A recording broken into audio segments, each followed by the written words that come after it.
trajes Emilio Tucci. Solo en El Corte Inglés.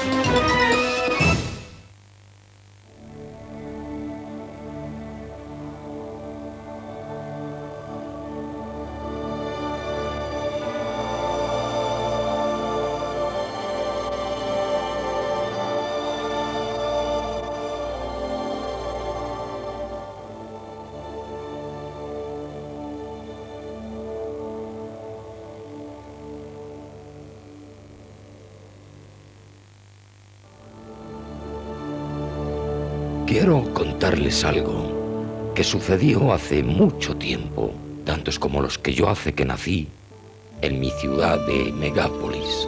Soy griego, pero sobre todo soy mediterráneo. Y la historia que les voy a narrar sucedió a orillas de este, por los azares del destino. Y por qué no decirlo, de mi curiosidad histórica, me acerqué a la ciudad de Cartagonova, atraído sin duda por las acciones que allí sostuvo mi gran admirado Escipión, y pude recoger numerosos testimonios de lo que sucedió, no solo por lo que me contaron, sino también por lo que yo mismo pude observar.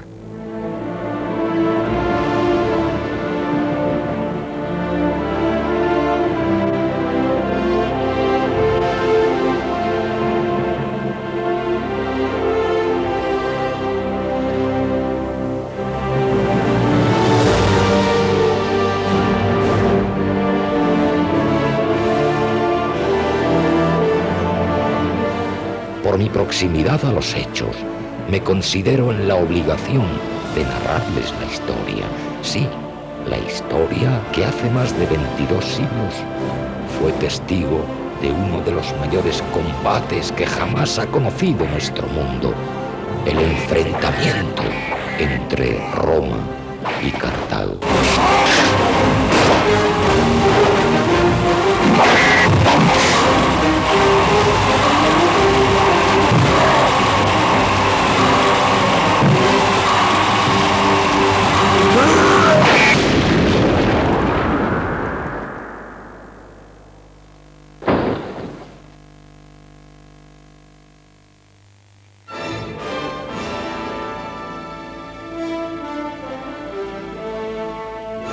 Después de Abdera viene Cartagonova, fundación de Asdrúbal, el sucesor de Barca, el padre de Aníbal, que es con mucho la más fuerte de las ciudades de esta región, porque tiene una posición fuerte y muralla bien edificada, y está provista de puertos y de una laguna y de las minas de plata.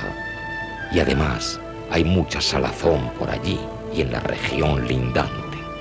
Y es el emporio más grande para las mercancías que vienen por mar, destinadas a los habitantes del interior. Cierto es lo que dice Estrabón, así conocí yo Cartagonova, algo así como el ornato y la capital de los cartagineses en las regiones de España. Una ciudad fundada por Asdrúbal en el 228, tras casarse con la hija de un príncipe íbero, y a la que le puso el mismo nombre que el de su metrópoli africana, Cartago.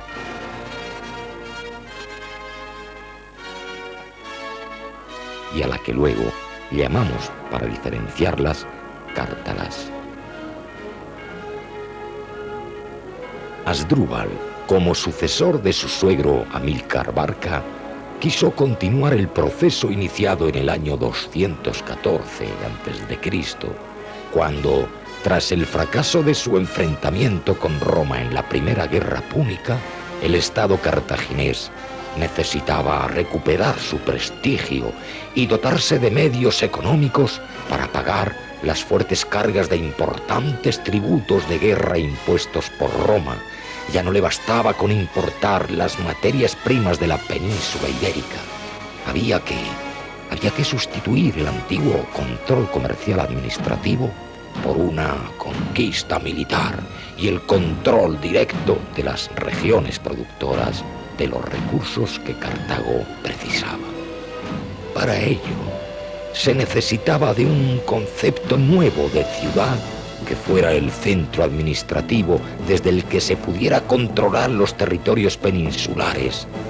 Amílcar Barca lo intentó, primero en Gadir, Cádiz, luego en su desplazamiento hacia la zona de Levante, en donde fundó una nueva base de operaciones, Acraleuque, Alicante. Finalmente su sucesor Asdrúbal fue el que encontró aquel emplazamiento. La política de Asdrúbal, fundamentada al acercamiento pacífico con las poblaciones indígenas, fue lo que le llevó a contraer matrimonio con alguna princesa indígena de Mastia.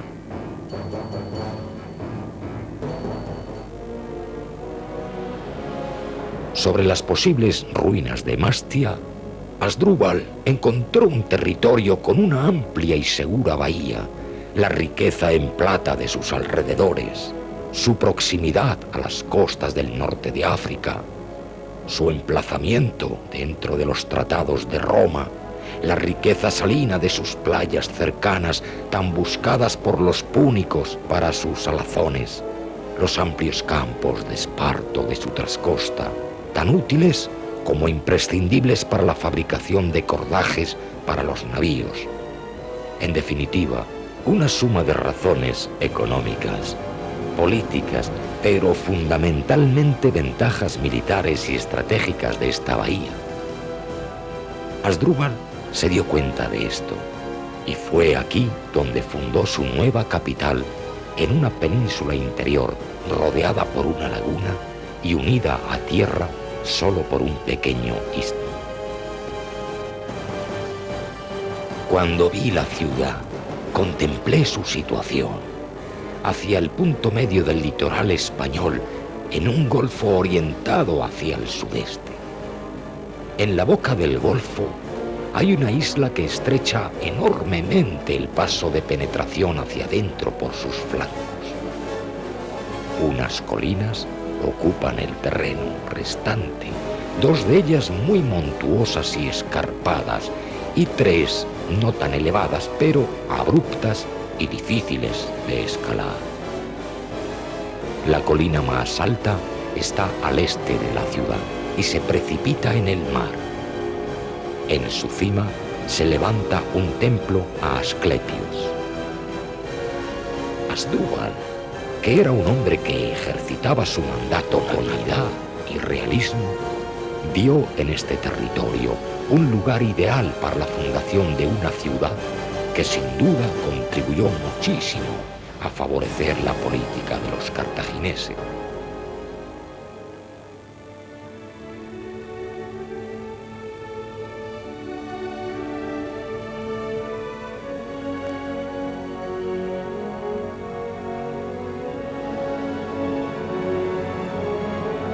Cuando a la muerte de Asdrúbal, bajo el puñal de un asesino, es elegido como sucesor entre los oficiales del ejército de España, Aníbal.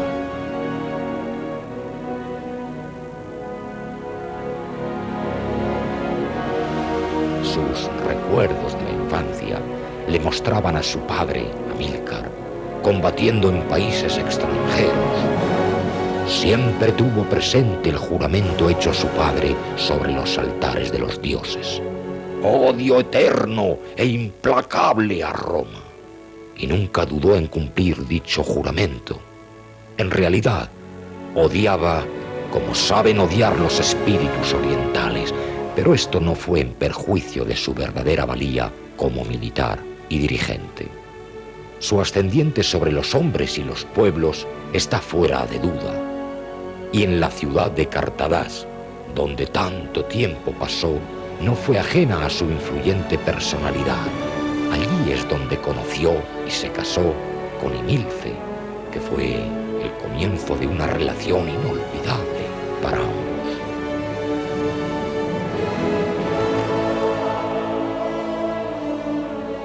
No es extraño que varios gobernantes bárquidas realizaran matrimonios con indígenas, como son el caso de Asdrúbal o Aníbal, Era clara la política de acercamiento en base a estos enlaces matrimoniales y la creación de vínculos familiares que provocaban una lealtad personal con estos jefes cartagineses que los hacían presentarse como verdaderos reyes en el sentido helenístico, con su poder basado en el carisma personal, muchas veces identificado con un dios.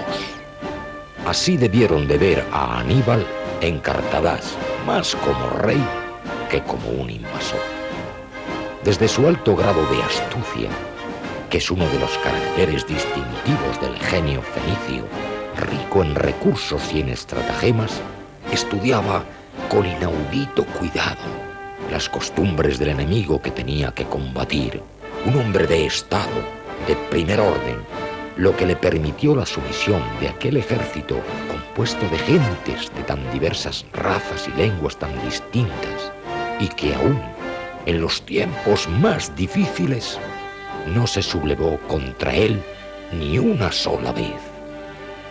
Fue en suma un gran hombre de la historia al que yo nunca vi, pero estuve muchas veces enfrente de él, junto a los que luchaban en su contra.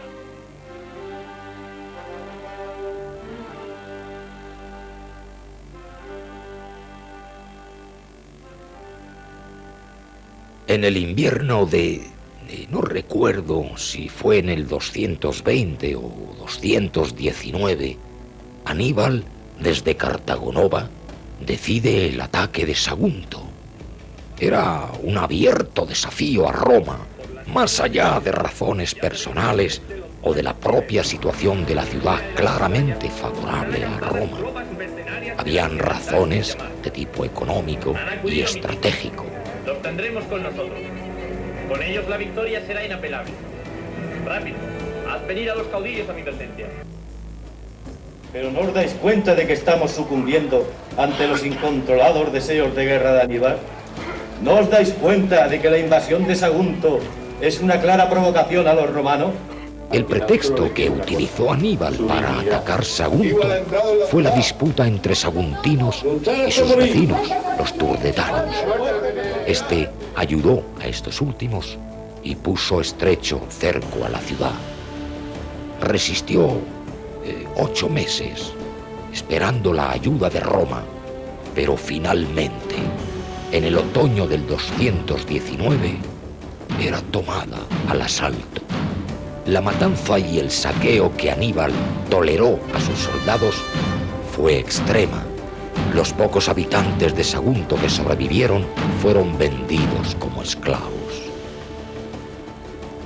Mientras, Roma exigía responsabilidades sobre Aníbal por la toma de Sagunto, y ante la falta de medidas en contra de Aníbal, Roma declaró la guerra a los cartagineses. Había comenzado la Segunda Guerra Púnica. ¡Declaro la guerra a Cartago! Aníbal, nada más lejos de asustarse, se dedicó a preparar un sólido ejército capaz de permitirle medir sus fuerzas con las de Italia. Comenzando una ingente labor de captación de tropas indígenas, envió embajadores a los celtas y a otros pueblos ibéricos y, como medida de precaución, tomó rehenes a los hijos de los principales reyes ibéricos y los encerró en Sagunto. Un ejército, bajo las órdenes de Aníbal en el 218 a.C., compuesto por casi 90.000 infantes y 12.000 jinetes, se ponen en marcha hacia los Pirineos, dejando la defensa de Cartagonova a un ejército al mando de su hermano Asdrúbal. Aníbal se encuentra luchando en Italia y los romanos, al mando de Gneo Escipión, desembarcan en Ampurias con el objetivo de combatir a los cartagineses de Hispania e impedir la llegada de nuevos refuerzos a Aníbal en Italia. Lo primero que supo Escipión fue que Cartagonova era prácticamente la única ciudad de España dotada de un puerto capaz de albergar una flota, es decir, fuerzas navales. Solo quedaba tomar Cartagonova con un golpe audaz para acabar con el poderío cartaginés en Hispania y cortar la vía de suministro y refuerzos de Aníbal.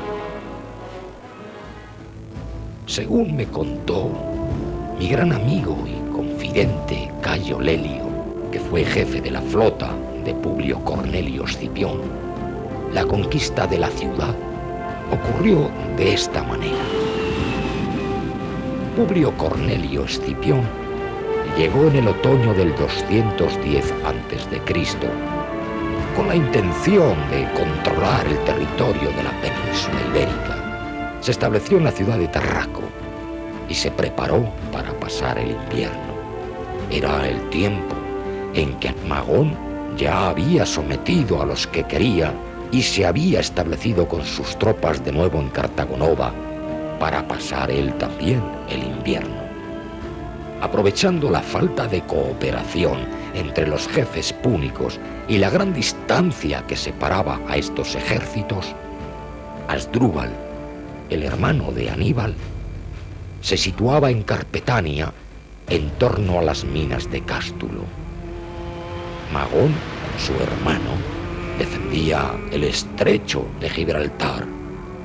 Asdrúbal Giscón, desde la desembocadura del Tajo, vigilaba a los lusitanos. Los tres ejércitos cartagineses estaban a más de 10 días de marcha. Escipión inició una marcha rápida sobre Cartadas, de cuyas condiciones de defensa estaba bien informado. Llegó en 7 días, posiblemente desde Sagunto. Llevaba casi todo su ejército por tierra, con 25.000 hombres y 2.500 caballeros, mientras enviaba por mar una escuadra de 36 navíos mandados por Cayo Lelio. Cartadas estaba defendida por Magón con 1.000 púnicos, los únicos verdaderamente expertos en la guerra, a los que añadían 2.000 soldados indígenas, bisoños en la milicia y mal armados. Escipión cercó la ciudad por tierra y por mar, puso su campamento en las afueras al norte de la ciudad.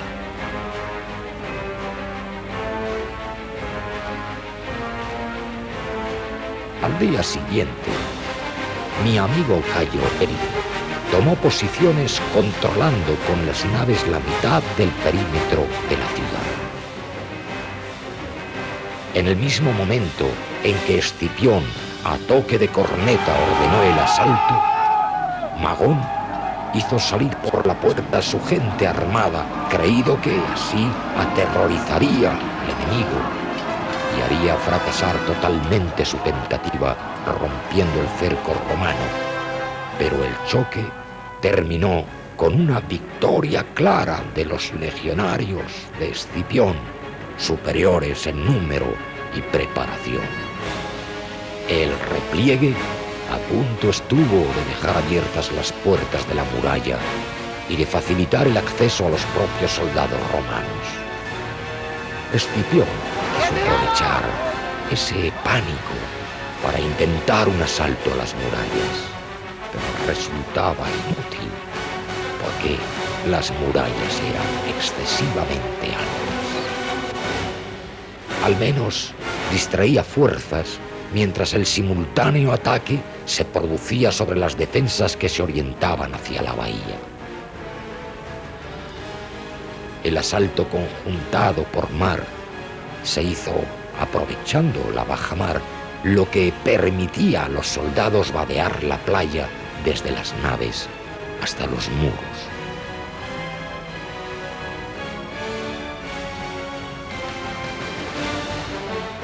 Tras una arenga, Escipión les entregó más escaleras que las que tenían antes, de manera que en el muro pulularan asaltantes por todas partes. Entonces, sorprendidos por la avalancha romana que llegaba de una y otra parte, provocaron en general desconcierto y acabaron pronto con toda resistencia púnica.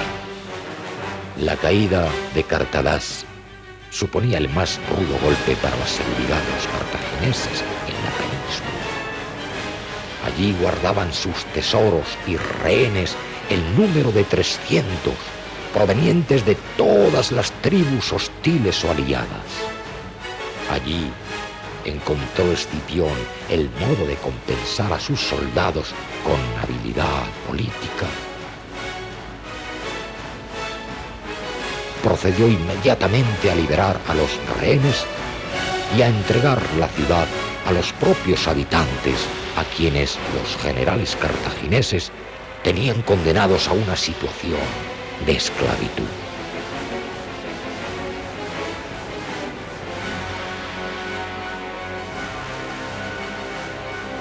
Después de reforzar sus murallas, Escipión retornó a su base de Tarragona. Se había instaurado en esta ciudad un nuevo orden, la ley de Roma, pasando a denominarse Cartago Nova.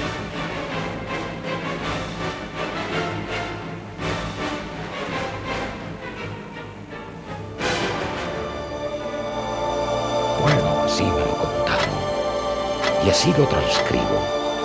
Sé que muchos no me consideran objetivo.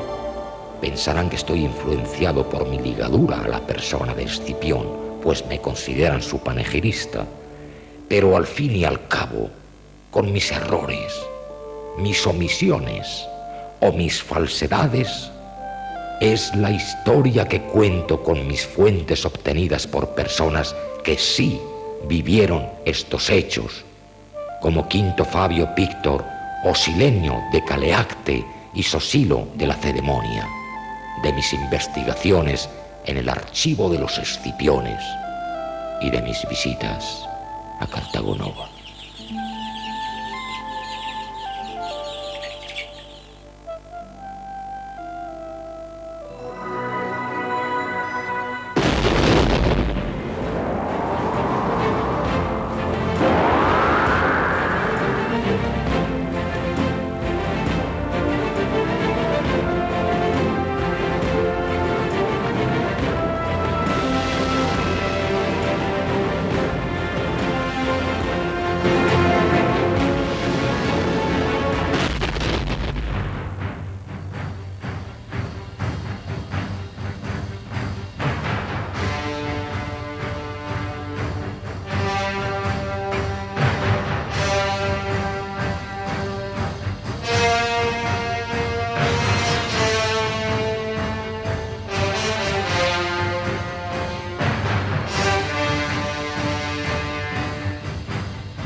Hola, soy Miguel. ¿Dónde estás?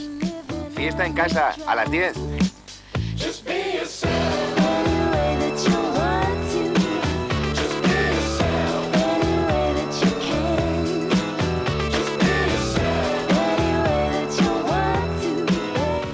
Fórmula Joven.